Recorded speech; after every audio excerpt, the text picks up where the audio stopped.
నమస్తే welcome to వీడియోస్టల్ news ముందుగా headlines మద్యం కుంభకోణం కేసులో A4 గా వైఎస్ఆర్సీపీ ఎంపీ మిథున్ రెడ్డి ఇప్పటివరకు అరెస్టైన నిందితులను తిరిగి ఆగస్టు 1న కోర్టులో ప్రవేశపెట్టనున్న సిట్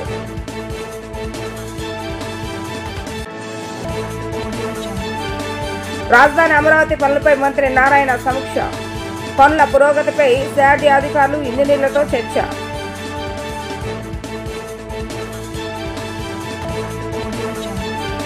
ధర్మవరం ఫౌండేషన్ ద్వారా దివ్యాంగులను వృద్ధులను దత్తత తీసుకున్న మంత్రి నిమ్మల రామానాయుడు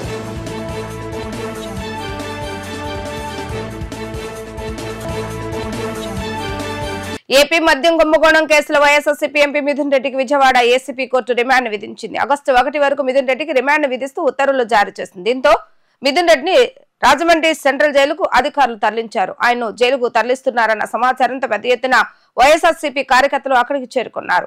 ఈ నేపథ్యంలో పోలీసులు భారీ బందోబస్తు ఏర్పాటు చేశారు. ఎలాంటి అవాంఛనీయ ఘటనలు జరగకుండా నేరుగా వాహనంలోనే జైలు లోపలికి తీసుకువెళ్లారు. దీంతో పార్టీ శ్రేణులు క్రమంగా అక్కడి నుంచి వెనుదిరిగారు. ఇప్పటి వరకు అరెస్టైన నిందితులను సిట్ ఆగస్టు 1న కోర్టులో ప్రవేశపెట్టింది. మద్యం కేసులో ఇరువురు వైపు వాదనలు విన్న అనంతరం ఈ మేరకు న్యాయమూర్తి నిర్ణయం తీసుకున్నారు. సిట్ తరపున న్యాయవాది కోటేశ్వరరావు వాదనలు వినిపించగా మిథున్ రెడ్డి తరపున సీనియర్ న్యాయవాది నాగార్జున రెడ్డి వాదనలు వినిపించారు. రాజధాని అమరావతి నిర్మాణ పనులపై పురపాలక శాఖ మంత్రి నారాయణ సమీక్ష నిర్వహించారు. పనుల పురోగతిపై సిఆర్డీ ఏడీసీ ఇంజనీర్లతో చర్చించారు. వర్షాకాలంలోనూ పనుల్లో జాప్యం ఉండకూడదని నారాయణ ఆదేశించారు. అందుకు అనుగుణంగా ప్రణాళిక రూపొందించాలని అధికారులకు సూచించారు. అమరావతి నిర్మాణ పనులపై మంత్రి నారాయణ సమీక్ష సమావేశాన్ని నిర్వహించారు. విజయవాడలోని సిఆర్డీ కార్యాలయంలో జరిగిన ఈ సమీక్ష సమావేశంలో సిఆర్డీ ఏపీడీసీ ఇంజనీర్లు పాల్గొన్నారు. ముఖ్యంగా ఇంజనీర్ ఇన్ చీఫ్ గోపాలకృష్ణారెడ్డి అలాగే వివిధ పనులను పర్యవేక్షిస్తున్న ఎగ్జిక్యూటివ్ ఇంజనీర్లు సమావేశానికి హాజరయ్యారు. భవన నిర్మాణాలు, రోడ్లు, ఇతర మౌలిక సదుపాయాల పురోగతిని మంత్రి అడిగి తెలుసుకున్నారు. నిర్మాణాల్లో పనిచేస్తున్న కార్మికుల పరిస్థితులు, ఉపయోగిస్తున్న మెషినరీ వివరాలను అధికారులు మంత్రికి వివరించారు. వర్షాకాలం వచ్చినా పనుల జాప్యం కాకుండా ముందే ప్రణాళికలు సిద్ధం చేసుకోవాలని, అవసరమైన చర్యలు తీసుకోవాలని మంత్రి సూచించారు. టీడీపీ హయాంలోనే దివ్యాంగులకు పింఛన్లు పెరిగాయని మంత్రి నిమ్మల రామానాయుడు పేర్కొన్నారు. 3000 పింఛన్ను 6000కు పెంచినట్లుగా వెల్లడించారు. ధర్మవరం ఫౌండేషన్ ద్వారా దివ్యాంగులను, వృద్ధులను దత్తత తీసుకుని ప్రతి నెల 10 కిలోల బియ్యం, దుస్తులు, వైద్య సదుపాయం కల్పిస్తున్నట్లుగా పేర్కొన్నారు. ఏపీలో ధర్మవరం ఫౌండేషన్ ద్వారా దివ్యాంగులను, వృద్ధులను దత్తత తీసుకున్నానని ఎంపీ మంత్రి నిమ్మల రామానాయుడు తెలిపారు. కేంద్ర మంత్రి శ్రీనివాస్ వర్మతో కలిసి దివ్యాంగుల సహాయ పరికరాల శిబిరాన్ని పరిశీలించారు. పశ్చిమ గోదావరి జిల్లా పాలకొల్లో నిమ్మల పర్యటించారు. ఈ సందర్భంగా ఆయన మీడియాతో మాట్లాడుతూ ప్రతి నెల 10 కిలోల బియ్యం, దుస్తులు, వైద్య సదుపాయం అందించనున్నామని అన్నారు. దివ్యాంగులకు టీడీపీ పింఛన్లు పెరిగాయని, దివ్యాంగులకు పింఛన్లు నెలకు 6000కు పెంచామని నిమ్మల రామానాయుడు పేర్కొన్నారు.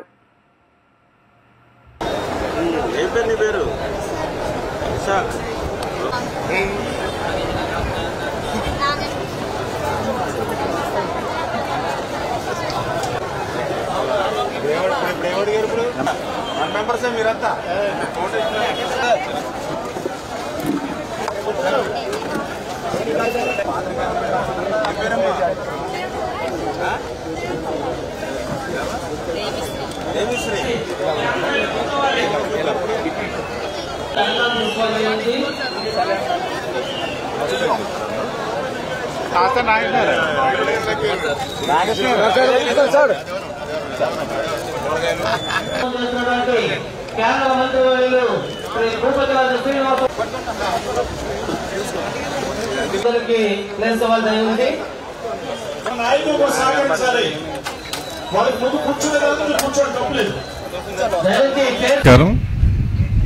తోటి పైకి రాలేరు, హైట్ ఎక్కలేరు అని చెప్పి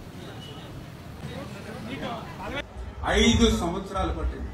వృద్ధులు ఆ 4000 రూపాయలు కూడా ఎట్లా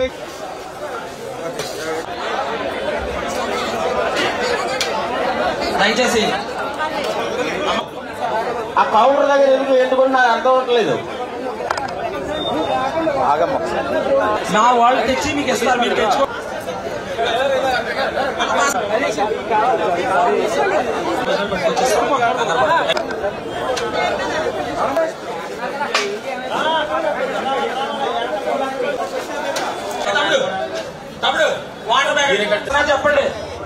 ఆ ఆంధ్రప్రదేశ్ లిక్కర్ స్కామ్ కేసులో వైఎస్ఆర్సీపీ నేత రాజంపేట ఎంపీ పివి మిథున్ రెడ్డిని ప్రత్యేక దర్యాప్తు బృందం అరెస్టు చేయడం పట్ల ఆ పార్టీ రాష్ట్ర కోఆర్డినేటర్ సజ్జల రామకృష్ణారెడ్డి మండిపడ్డారు. విజయవాడలో సజ్జల రామకృష్ణారెడ్డి మీడియా సమావేశంలో మాట్లాడారు. ఇది చంద్రబాబు నాయుడు సృష్టించిన కట్టుకథ అని, తప్పుడు కేసని అన్నారు. ఈ కేసులో మా party senior leader MP Mithun రెడ్డిని అరెస్టు చేశారని, లిక్కర్ స్కామ్ అంటే చంద్రబాబు నాయుడు హయాంలో జరిగిందని ఆరోపించారు. ఏడాదికి 1300 కోట్ల ప్రివిలేజ్ ఫీజు రద్దు చేశారు. 40,000కు పైగా బెల్ట్ షాపులు పెట్టారు. 4-5 డిస్టిలరీలకు భారీగా ఆర్డర్లు ఇచ్చారని అన్నారు. సో ఖచ్చితంగా ఇదేంటంటే కక్ష సాధింపు, హెరాస్మెంట్, వీళ్ళందరూ ఉసురు ఆయనకు, చంద్రబాబు నాయుడుకు, ఆయన కుటుంబానికి మొత్తంగా తగులుతుంది. అందులో డౌట్ లేదు. ఆయనలాగా ఇక్కడ ఎవరు అరెస్ట్, ఇది అక్రమ అరెస్టు. ఇందులో వీళ్ళు తప్పు చేసింటే గిల్టీగా ఫీల్ కావాల్సి వచ్చేది. ఆయన చేస్తున్న తప్పు చంద్రబాబు నాయుడు, ఆయన చేస్తున్న తప్పు. అందుకోసమే ఇక్కడ ఎవ్వరు కూడా ఏమాత్రం గిల్టీగా ఫీల్ కావాల్సిన అవసరం లేదు, కావడం కూడా లేదు. నువ్వు కక్ష సాధింపుతో చేస్తున్నావు, ఎస్ వీఆర్ ప్రిపేర్డ్ అనే పోతున్నావు. బట్ నీకు అధికారం ఇచ్చింది ఒకందుకైతే ప్రజలు, నువ్వు చేస్తున్న నీ అధికార దుర్వినియోగంతో నువ్వు చేస్తున్న ఈ కక్ష సాధింపు అనేది దీని ఉసురు అయితే ఖచ్చితంగా కొట్టుకుంటుంది. లేని కేసు ఎవరైనా మర్డర్ చేస్తే దాన్ని పట్టుకొని నువ్వు ఇన్వెస్టిగేట్ సాల్వ్ చేసి వాళ్ళు జైలుకు పంపితే అర్థం ఉంటుంది. ఎవడైనా స్కామ్ చేస్తే దాన్ని పట్టుకొని నువ్వు ప్రూవ్ చేసి పంపిస్తే నీకు ప్రశాంతంగా నిద్ర పడుతుంది. నువ్వు తప్పు చేసిన వాడిని పట్టుకున్నానన్నందుకు తప్పు చేసిన వాడికి గిల్టీగా ఉంటుంది. నువ్వు అన్యాయంగా నువ్వు ప్రజల దృష్టి నుంచి తప్పించుకోవడానికి జగన్మోహన్ రెడ్డి నన్ను జైలుకు పంపాడు కాబట్టి ఆయన కానీ ఆయనతో ఉన్న వాళ్ళని కానీ పంపించి కక్ష తీర్చుకోవాలని ఇటువైపు ఒక దెబ్బకు 2 పీటలని అనుకుంటాడు. 2 కాదు, ఆ దెబ్బ వచ్చేసి ఆ తూట నీకే తగులుతుంది, నీకు తగులుతుంది, నీ పార్టీ వాళ్ళకు తగులుతుంది, నీ కుటుంబానికి తగులుతుంది. ఇది ఆయన గ్రహించాలనేది మా విజ్ఞప్తి. ఇంతకుమించి ఆయన సాధించగలిగింది ఏమీ ఉండదు. ఒక 50 రోజులు 60 రోజులు ఉంటారు, వేలు మీద రాక తప్పదు. ఆఖరికి జరగబోయే చెప్తున్నా కదా, సాక్ష్యాలన్నీ తగలబెట్టేశారు, ఏమీ లేవు, దొరకలే. అందువల్ల ఏం చేయలేకపోతున్నాం. ఉంటే పట్టుకునేవాళ్ళం, లేని మేమేం పట్టుకుంటామని. అందుకే ఈరోజు అరెస్ట్ చేసి ఇదైనా వాళ్ళు ఇన్నాళ్ళు తీసిన రాగం ఏమంటారు, రాగం తీసి ఇంత తీసినారు. ఆఖరికి ఏముందంటే పాట ఏం రాదు, ఇక్కడికే అయిపోయింది. మూలుగుతున్నారు ఈరోజు. హై పిచ్లో రాగం అందుకున్నారు, ఈరోజు మూలుగుతారు. పార్టీ లోక్సభ పక్ష నాయకుడు, మా పార్టీ లోక్సభ పక్ష నాయకుడు సీనియర్ ఎంపీని అరెస్ట్ చేసినప్పుడు నిజానికి అదేదో పెద్ద ఇదే ఉండాలి. ఎందుకు లేదంటే ఏమైనా సరుకుంటే కదా వాళ్ళ అలిగేషన్స్లో.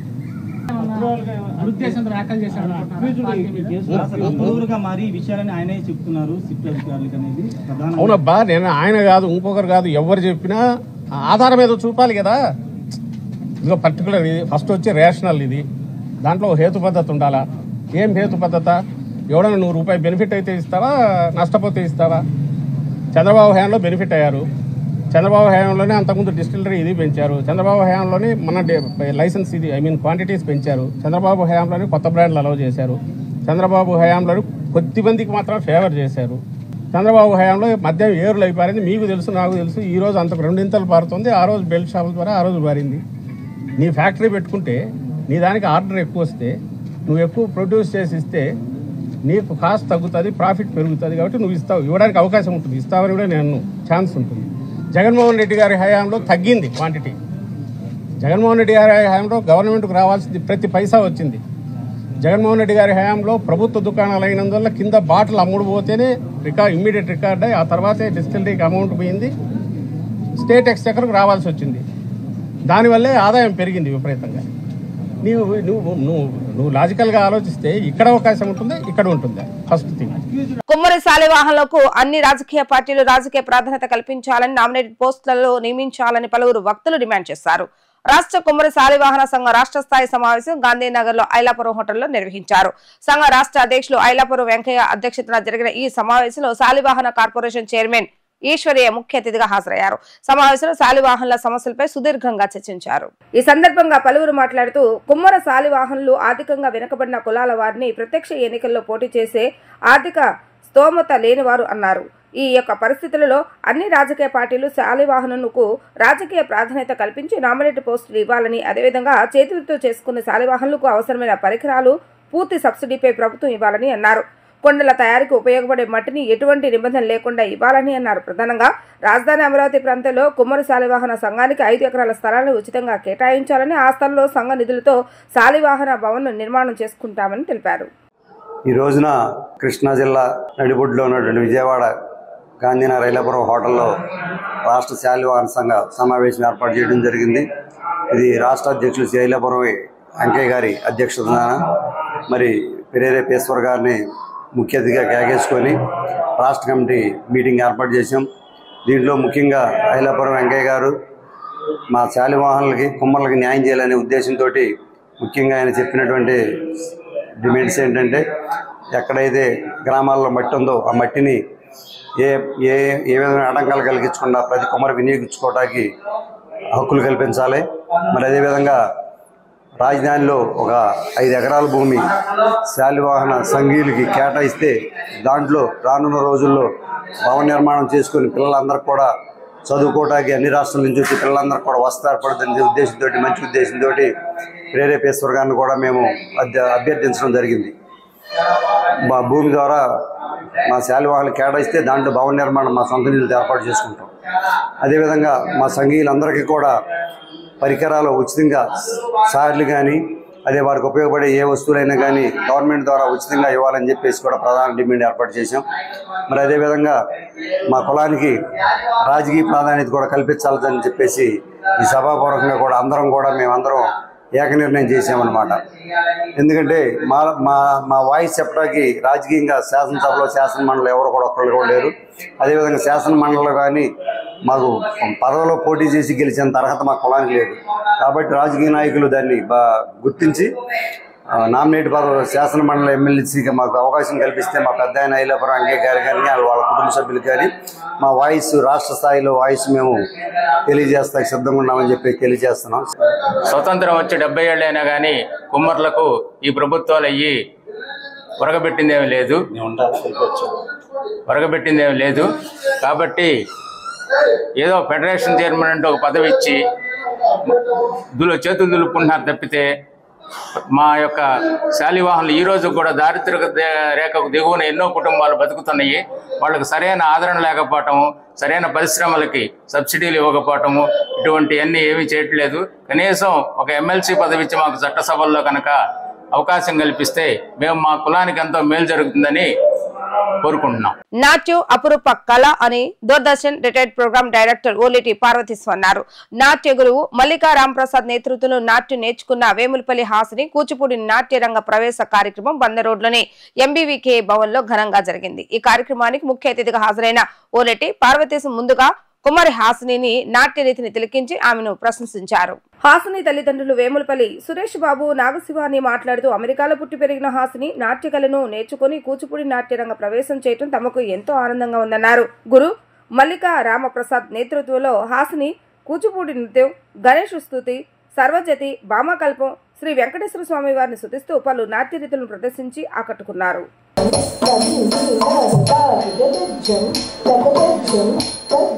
మన ప్రాంతానికి చెందినటువంటి గొప్ప కూచిపూడి నృత్యం ఆమె అమెరికాలో అభ్యసించి గురువు గారి దగ్గర వచ్చి ఇక్కడ రంగప్రవేశం చేయాలి మన విజయవాడ నగరంలో అనుకోవడం చాలా గొప్ప విశేషం. అమెరికాలో విద్యను అభ్యసించి అలాగే ఆమెకు లభించినటువంటి గురువు గారు మల్లికా రాంప్రసాద్, ఆమె కూడా ఇక్కడి నుంచి అమెరికా దాకా వెళ్ళి అక్కడ ఉండేటువంటి ఆ విద్యార్థుల కోసం ఇటువంటి ఒక పాఠశాలను అక్కడ ఏర్పాటు చేసి నృత్యశాలని వాళ్ళందరికీ నేర్పించడం అనేది కూడా చాలా విశేషం. మనం ఇక్కడ చాలా విశేషంగా గమనించవలసినటువంటి అంశం ఏమిటంటే మనకి చెందినటువంటి ఈ అద్భుతమైనటువంటి విద్య, ఈ నాట్య కళ ఖండాంతరాల్లో ప్రవహిస్తూ ఉన్నది. వాళ్ళు అక్కడ అభ్యసించి తాము నేర్చుకున్నది ఎంతవరకు సబబుగా ఉందని మన ముందు ప్రదర్శిస్తున్నారు. వీళ్ళ హాసిని చాలా వయసులో చిన్నది అయినా కూడా చక్కటి లయజ్ఞానం మనకు కనపడుతున్నారు. అలాగే గురువు గారు కూడా లలిత రాంప్రసాద్ చాలా అందంగా దాన్ని నేర్పిస్తున్నారు.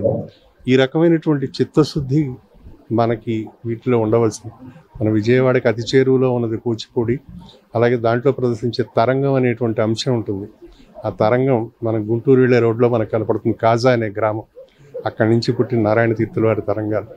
ఇలాంటివన్నీ కూడా ఖండాంతరమైనటువంటి ఖ్యాతి సంపాదించుకోవడం, ఆ సంపాదించుకున్న దానికి మనం అందరం ముఖ్యంగా కృష్ణా జిల్లా దానికి ప్రత్యేకమైన ఆటపట్టు కావడం చాలా విశేషం. వాళ్ళందరినీ కూడా నేను అభినందిస్తున్నాను. నా పేరు వేములపల్లి సురేష్ బాబు. నేను ఇక్కడ విజయవాడలో పుట్టాను. మా అమ్మాయి వేములపల్లి హాసిని వాషింగ్టన్ డీసీలో పుట్టింది. ఇవాళ రంగ ప్రవేశం అని కూచిపూడి డ్యాన్స్ చేస్తుంది. 8 పాటలతో కూడిన రంగ ప్రవేశం. ఆమె చాలా ఆహ్లాదకరంగా చాలా మంచిగా గొప్పగా చేసినది. అక్కడ డీసీలో పుట్టి అక్కడే చదువుకొని ఇప్పుడు నెక్స్ట్ ఇయర్ 11th గ్రేడ్కి వెళ్తుంది. హానరబుల్ గెస్ట్ ఓలేటి పర్వతీశం గారు వచ్చారు. ఆయన ఆశీస్సులతో ఈ డ్యాన్స్ కార్యక్రమం చాలా బాగా జరిగింది. And the teacher was is Mallika Bharathi గారు, ప్రసాద్ గారు.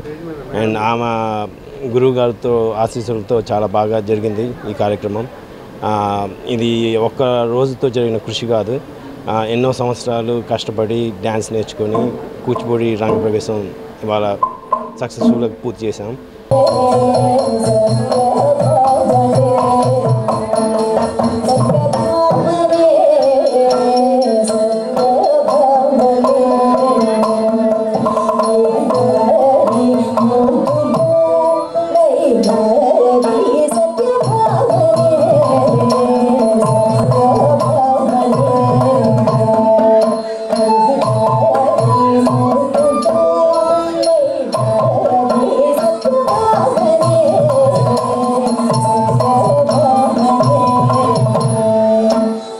కాపు మహిళలకు పెళ్లి కానుక పథకాన్ని ప్రవేశపెట్టాలని ప్రజా కాపునాడు సంక్షేమ సంఘ రాష్ట్ర అధ్యక్షులు ఎర్రంశెట్టి అంజిబాబు ప్రభుత్వాన్ని కోరారు. అట్టడుగు స్థాయిలో కాపులు ఉన్నారని వారి స్థితిగతులను తెలుసుకుని వారికి రిజర్వేషన్ సౌకర్యం కూడా కల్పించాలని కోరారు. విజయవాడ తూర్పు నియోజకవర్గంలో కాపు కళ్యాణ మండపాన్ని నిర్మించాలని అన్నారు.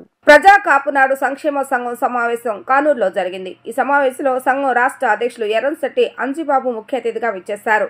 ప్రజా కాపునాడు సంక్షేమ సంఘం తూర్పు నియోజకవర్గం అధ్యక్షులుగా అమృతం లక్ష్మీకాంత్ను నియమించారు. ఈ సందర్భంగా ఆయనకు సాల్వా కప్పి నియామక పత్రాన్ని అందజేశారు. అనంతరం ఎర్రంశెట్టి అంజిబాబు మాట్లాడుతూ తూర్పు నియోజకవర్గంలో కాపుల సంక్షేమం అభివృద్ధికి నేటి నుంచి అమృతం లక్ష్మీకాంత్ అందుబాటులో ఉంటారని తెలిపారు. తూర్పు నియోజకవర్గంలో కాపు కళ్యాణ మండపాన్ని ప్రభుత్వం వెంటనే నిర్మాణం చేయాలని కోరారు. పేద కాపు మహిళలకు పెళ్లి కానుక పథకాన్ని ప్రవేశపెట్టాలని కోరారు. అట్టడుగు స్థాయిలో కాపులు ఉన్నారని వారి స్థితిగతులను తెలుసుకొని వారికి రిజర్వేషన్ సౌకర్యం కల్పించాలని కోరారు. విజయవాడ తూర్పు నియోజకవర్గంలో కాపు కళ్యాణ మండపాన్ని నిర్మించాలని అన్నారు.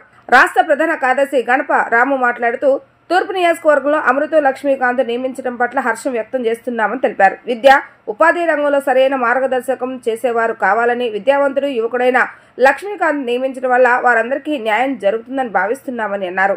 అమృతం లక్ష్మీకాంత్ మాట్లాడుతూ తూర్పు నియోజకవర్గంలో కాపులకు ఎటువంటి సమస్యలు ఉన్నా వాటి పరిష్కారానికి కృషి చేస్తానని తెలిపారు. ప్రభుత్వం దృష్టికి తీసుకువెళ్లి తూర్పు నియోజకవర్గంలో కాపు కళ్యాణ మండపం నిర్మాణం చేస్తామని చెప్పారు.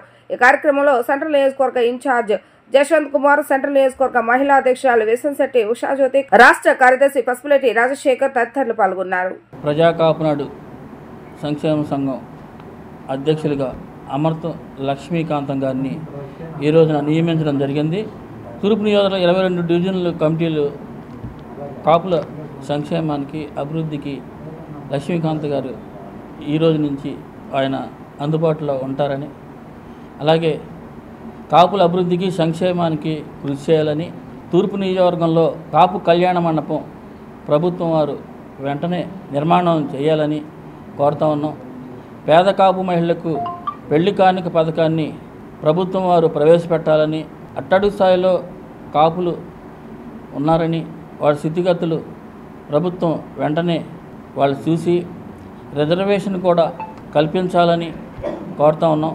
ఈ కార్యక్రమంలో రాష్ట్ర ప్రధాన కార్యదర్శి గణప రాము గారు, సెంట్రల్ నియోజకవర్గ ఇన్ఛార్జి జశ్వంత్ కుమార్ గారు, అలాగే సెంట్రల్ నియోజకవర్గ మహిళా అధ్యక్షురాలు విశ్వంశెట్టి ఉషాజ్యోతి గారు, రాష్ట్ర కార్యదర్శి పసుపులేటి రాజశేఖర్ గారు తదితరులు ఈ కార్యక్రమంలో పాల్గొని అమృతం లక్ష్మీకాంత్ గారికి ఈ రోజున తూర్పు నియోజకవర్గానికి ఇవ్వటానికి అందరూ ఏర్పాటు చేయాలని కోరుతున్నాం. మా ప్రజా కాపునాడు సంఘం అధ్యక్షులైన ఎర్రంశెట్టి అంజిబాబు గారికి, మరియు సెంట్రల్ నియోజకవర్గానికి చెందిన జశ్వంత్ కుమార్ గారికి, మరియు ఉషాజ్యోతి గారికి, మరియు గణపరాము గారికి, అలాగే పేరు పేరున పెద్దలందరికీ నా హృదయపూర్వక ధన్యవాదాలు. నాకు ఈ పదవినిచ్చిన అంజిబాబు గారికి నా ప్రత్యేక కృతజ్ఞతలు తెలుపుకుంటూ, కాపులకి మా నియోజకవర్గంలో, మా తూర్పు నియోజకవర్గంలో ఎటువంటి సమస్యలు ఉన్నా అందుకు నేను ముందుంటానని సవినీయంగా చెప్పుకుంటూ, తూర్పు నియోజకవర్గంలో ఎటువంటి ఇబ్బందులున్నా కాపులకి ఎటువంటి సమస్యలున్నా నా దృష్టికి తీసుకొచ్చిన వెంటనే నేను అందుబాటులో ఉంటాను. పైగా వాటిని పరిష్కరించడానికి నా వంతు కృషి చేస్తానని, అలాగే మన కాపులకి కళ్యాణపై కూడా ఒకటి లేదు, దాని నిమిత్తం నేను గవర్నమెంట్కి దృష్టి తీసుకెళ్ళి నా వంతు సహాయం చేసి నిర్మాణం చేకూరుస్తానని తెలియజేసుకుంటాను. మరి ఈ రోజున ప్రజా కాపునాడు సంఘం పెట్టిన తర్వాత కాపులందరికీ కూడా రాష్ట్ర వ్యాప్తంగా అందరికీ కాపులు వెనకబడ్డ వాళ్ళందరినీ కూడా ముందుకు తీసుకెళ్ళాలి, వాళ్ళకి సరైనటువంటి నాయకత్వం కల్పించాలనే ఉద్దేశంతో మన ఎరంశెట్టి అంజిబాబు గారు అన్ని నియోజకవర్గాల్లో అధ్యక్షులుగా నియమించడమే కాకుండా మన విజయవాడ పరిధిలో 3 నియోజకవర్గాలు కూడా ఇన్ఛార్జీలు నియామకం చేస్తున్నారన్నమాట. ఆ సందర్భంగా ఈ తూర్పు నియోజకవర్గ అమృతం లక్ష్మీకాంత్ గారి నియామకాన్ని చాలా సంతోషంగా మేమందరం కూడా ఆయన ఆహ్వానిస్తున్నాం. ఎందుకంటే ఆయన యువకుడు, ప్లస్ ఆయన బాగా పనిచేస్తారని, బాగా పని చేపిస్తారని కూడా మేము భావిస్తున్నాము. ఎందుకంటే కాపులకి ఎన్నో సమస్యలు ఉన్నాయి. విద్యా ఉపాధి రంగాల్లో వాళ్ళకి సరైన డైరెక్షన్ ఇచ్చేవాళ్ళు కావాలి. చదువుకున్న యువకులు ఈ ఇన్ఛార్జ్ బాధ్యతలు స్వీకరించడం మూలంగా కాపులకు ఆ విధంగా లాభం కలుగుతుందని, అదేవిధంగా కాపులో వెనకబడ్డ వాళ్ళందరూ కూడా రిజర్వేషన్స్ కల్పించాలి. అదేవిధంగా కాపుల్లో ఉన్నటువంటి పేద మహిళలకి పెళ్లి కానుక కూడా ఇవ్వాలని చెప్పి డిమాండ్ చేస్తూ, ఎన్నికల్లో ప్రజలు చిత్తుగా ఓడించిన జగన్ మాత్రం రప్పా రప్పా అంటూ ప్రజలను రెచ్చగొడుతున్నారని కేంద్ర మంత్రి పెమ్మసాని చంద్రశేఖర్ తప్పుపట్టారు. మన రాష్ట్రం దేశం గర్వించేలాగా యువతను తయారు చేయాలని, రౌడీలుగా మార్చకూడదని వ్యాఖ్యానించారు. గుంటూరులోని నందివెలుగు మార్గంలో ఆర్ఓబి పనులను పెమ్మసాని తిరిగి ప్రారంభించారు. గుంటూరు నందివెలుగు ప్రాంతంలో నిర్మితమవుతున్న రోడ్డు రైల్వే ఓవర్ బ్రిడ్జికి మాజీ మంత్రి డాక్టర్ ఏపీజే అబ్దుల్ కలాం పేరు పెట్టబోతున్నామని కేంద్ర సహాయ మంత్రి గుంటూరు ఎంపీ పెమ్మసాని చంద్రశేఖర్ ప్రకటించారు. ఆర్ఓబి పునఃప్రారంభోత్సవ కార్యక్రమంలో మాట్లాడిన ఆయన ఈ ప్రాంతంలో మైనార్టీలు ఎక్కువగా ఉన్న నేపథ్యంలో వారి మనోభావాలను గౌరవిస్తూ కలాం పేరు పెడుతున్నామని స్పష్టం చేశారు. పెమ్మసాని మాట్లాడుతూ అబ్దుల్ కలాం విద్యారంగానికి, దేశ అభివృద్ధికి మార్గదర్శకాలు, వారి పేరు పెట్టడం వల్ల యువతకి స్ఫూర్తి లభిస్తుందని అన్నారు. ఆర్ఓబి త్వరలోనే పూర్తవుతుందని, ప్రజలకు ప్రమాణ సౌకర్యం కలుగుతుందని తెలిపారు. వైసీపీ నాయకత్వాన్ని ఉద్దేశిస్తూ పెమ్మసాని చంద్రశేఖర్ తీవ్ర వ్యాఖ్యలు చేశారు. రప్పా రప్పా సంస్కృతిని జగన్మోహన్ రెడ్డి ప్రోత్సహిస్తున్నారని, అది పిల్లలకు చెడు ప్రభావాన్ని చూపిస్తుందని హెచ్చరించారు. అదేవిధంగా ఇవి చేసేటప్పుడు కూడా ఒకటి ఆలోచించాం, నేను నజీర్ గారు కూర్చొని వీటికి ఏం పేర్లు పెట్టాలి అని. అయితే ఇక్కడ ఉన్నటువంటి ప్రజల మనోభావాలు, నాకు కూడా అత్యంత ఇష్టమైన అభిమానించే వ్యక్తి అయినటువంటి అబ్దుల్ కలాం గారి పేరు పెట్టాలి అని చెప్పి అనుకొని దీనికి అబ్దుల్ కలాం నందివెలుగు బ్రిడ్జ్ అనేటువంటి పేరు పెట్టాలని మేము ఒక నిర్ణయానికి వచ్చాం. అయితే మళ్ళీ ఇందులో ఏమి ప్రాసెస్లు ఉంటాయో నాకు తెలియదు, ఏ అనుమతులు తీసుకోవాలో తెలియదు, స్టేట్ గవర్నమెంట్ నుంచి కానీ సెంట్రల్ గవర్నమెంట్ నుంచి కానీ. అయితే ఒకవేళ ఇబ్బంది కనుక లేకపోతే, మేము సాధించగలిగేది కనుక అయితే ఎట్టి పరిస్థితుల్లో ఈ బ్రిడ్జికి అబ్దుల్ కలాం గారి పేరు పెడతామని మీ అందరికీ తెలియజేసుకుంటా ఉన్నాం. గత 5 సంవత్సరాల్లో ఈ ప్రాంతంలో ఒక డ్రైనేజ్ కానీ, ఒక రోడ్డు కానీ ప్రాపర్గా చేసిన దాఖలాలు లేవు. అదేవిధంగా మీరు చూస్తూ ఉంటే ఈరోజు జగన్మోహన్ రెడ్డి గారి పరిపాలన చూస్తూ ఉంటే గత 5 సంవత్సరాల్లో చేసినటువంటి గంజాయి విచ్చలవిడితనం, రౌడీయిజం, చీప్ లిక్కర్ ఇవన్నీ చేసి 11 సీట్లు ఇస్తే ఏదో తప్పు చేసాము, మన ఇంత ఎందుకు ఓడించారని తెలుసుకొని మార్చుకోకుండా మళ్ళీ రప్పా రప్పా రప్పా అనుకుంటా వచ్చారు. ఆ రప్పా రప్పా రప్పా చేసే మీకు 11 సీట్లు ఇచ్చారు. నేను ఒకటే చెప్తా ఉన్నా అందరికీ, మీ పిల్లలు ఒక రౌడీగానో, ఒక గంజాయి అమ్మేవాడిగానో, లేకపోతే రప్పా రప్పా సంస్కృతిలో పెరగాలని మీరు అనుకుంటున్నారా అని అడుగుతా ఉన్నా.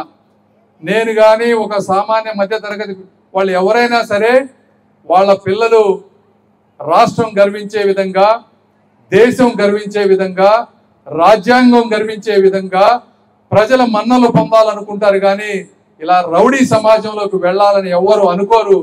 జగన్మోహన్ రెడ్డి గారు ఇప్పుడైనా సరే అలాంటి భాషను కానీ, అలాంటి సంస్కృతిని కానీ ప్రోత్సహించొద్దు. అలాంటివి ప్రోత్సహిస్తే పాపం పిల్లలు, కుర్రవాళ్ళు 15, 16, 17 సంవత్సరాల వయసులో ఆ ఉద్రేకంలో నిజమే అనుకొని కొంతమంది తప్పుబాట పట్టేటువంటి అవకాశం ఉంది.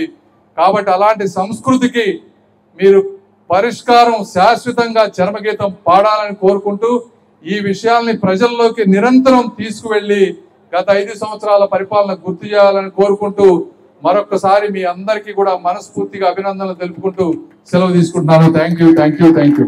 వార్తలు ముగించే ముందు హెడ్లైన్స్ మరొకసారి. మద్యం కుంభకోణం కేసులో A4 గా వైఎస్ఆర్సీపీ ఎంపీ మిథున్ రెడ్డి. ఇప్పటివరకు అరెస్టైన నిందితులను తిరిగి ఆగస్టు 1న కోర్టులో ప్రవేశపెట్టనున్న సిట్.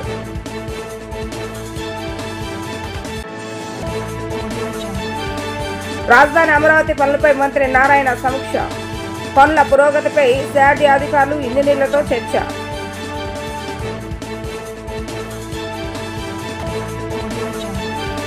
ధర్మవరం ఫౌండేషన్ ద్వారా దివ్యాంగులను వృద్ధులను దత్తత తీసుకున్న మంత్రి నిమ్మల రామానాయుడు.